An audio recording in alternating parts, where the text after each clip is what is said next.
Movie genres are variable things. Some, like the westerns, they ebb and flow, they never quite die and then emerge in new forms to tell new stories. Others, like blaxploitation, last less than one funky, groovy and sexy decade. There are some film genres few people have even heard of, like Wakaliwood, Ugandan action cinema, or the Japanese sea life sports movies. I'm going to tell you about an obscure movie genre that I love. One which had its origins in 1920s Germany, had its peak in the 1960s, and yet continues to this very day. Let's talk about Eurospy.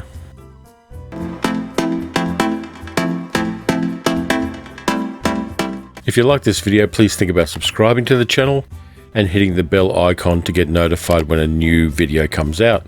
So what is Eurospy? Wikipedia has this to say about it, and I disagree with some of what they say.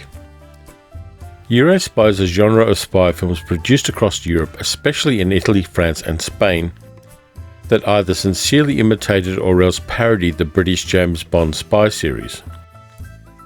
The first wave of Eurospy movies were released in 1964, 2 years after the first James Bond film Dr. No. For the most part, the Eurospy craze lasted until around 1967 or 1968. That definition is kind of simplistic and reductive. Eurospy predates the James Bond films, it even predates Ian Fleming's novels and the birth of Sean Connery.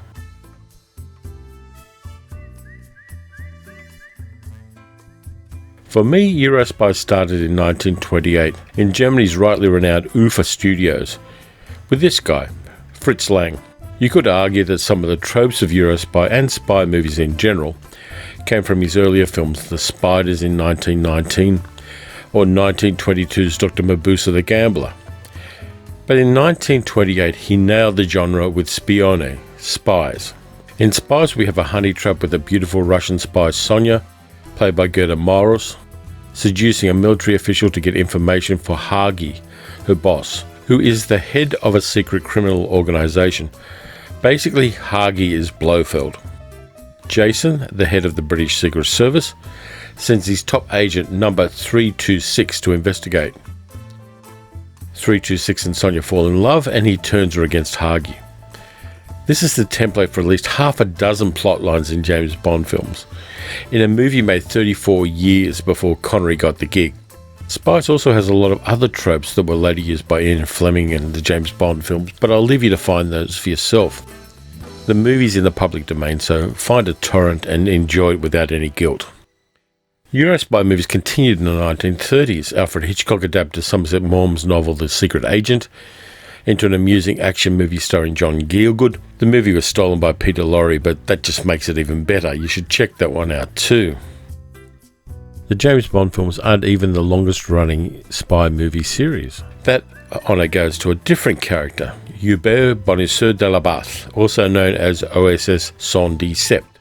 6 years before Dr. No, Ivan Desny played OSS 117 in OSS 117 Is Not Dead. There have been 9 movies starring this hero based on the novels by French writer Jean Brousse.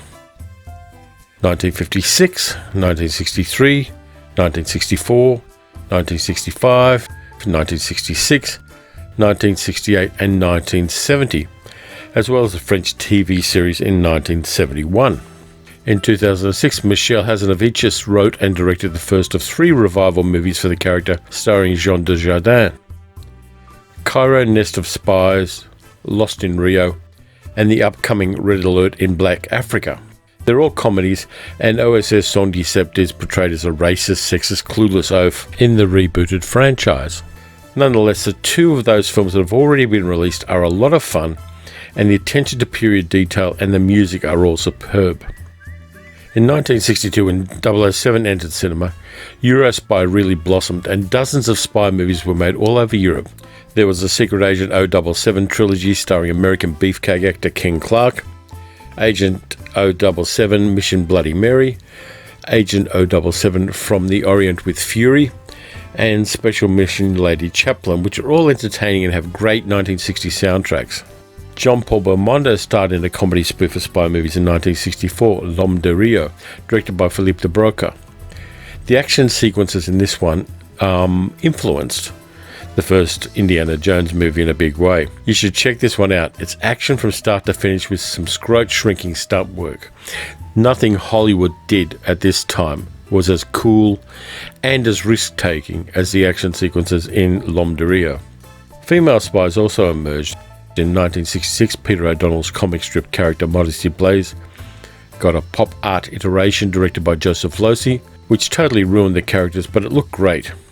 We had Monica Vitti and Terence Stamp having a great time, while Dirk Bogarde played the louche villain Gabriel.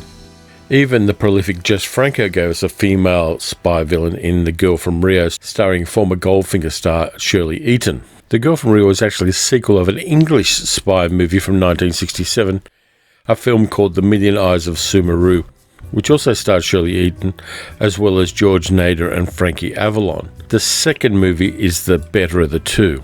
The best of the lesser Eurospy movies was probably Kiss the Girls and Make Them Die, starring Mike Connors, Dorothy Provine and Terry Thomas. This one benefited from being shot on location in Brazil and using the landscapes around Rio de Janeiro to great effect. England also emulated the success of Bond, with Richard Johnson retconning the 1920s pulp fiction hero Bulldog Drummond in two movies, Deadlier Than the Male and Some Girls Do. These movies also starred some of the best and most ubiquitous women of the 1960s spy films, Elke Sommer, Silva Koshina and Dahlia Lavi. There were quirky secret agent heroes like Francis Le Monaco, played in a trilogy of films by Paul Meurice. These predated the Bond movies. In 1961 we had The Black Monocle, 1962 The Eye of the Monocle, and 1964 The Monocle Laughs. Le Monocle is also the name of a 1930s French lesbian nightclub, but I digress. As the 60s moved on, Eurospy got grittier with small but interesting efforts like Danger Route, again starring Richard Johnson. There were 3 John le Carré adaptations in the 60s, The Spy Who Came In From the Cold, The Deadly Affair, and The Looking Glass War. In the 1970s, we got an interesting movie that I consider to be the last hurrah of classic Eurospy, an adaptation of James Mitchell's novel Innocent Bystanders, starring Stanley Baker, Donald Pleasance, Geraldine Chaplin, and spy movie regular Vladek Shabal. Innocent Bystanders is a hidden gem of a spy movie. It has been released on Blu-ray, and you should try to find a copy of it. There are terabytes of other Eurospy movies that I haven't previously mentioned. There's 7 Commissar Rex movies starring Tony Kendall and Brad Harris, which were based on a long-running series of novels. These ones play a little bit more like a buddy cop movie than a spy movie, but they're definitely part of Eurospy. There was Bruno Corbucci's James Todd film starring Lando Buzzanca, and a whole bunch of movies where aging Hollywood stars like Hugh O'Brien, Audie Murphy, Lang Jeffries, George Nader and Stuart Granger had their own go at the genre. On the whole, Eurospy blazed into glory and then faded in a single decade, even though there were those outliers at either end. It gave audiences exactly what they wanted at the time: brave heroes, exotic locations, beautiful women and eccentric, hateable villains. In classic Eurospy, the spies travelled much more widely than James Bond did. With the sole exception of Japan and You Only Live Twice, Bond tended to hang around countries where there are a lot of white people. If you want to know more about this genre, check out the Eurospy Guide by Matt Blake and David Deal, which is the essential reference book for this fascinating little genre. I love Eurospy movies. Tracking them down can be a little difficult, but if you look around Amazon, eBay and other places, you can start a sweet collection of these films. Until the next video, keep watching good movies, bad movies, watch a whole bunch of different films, step outside of your comfort zone, and I'll catch you next time.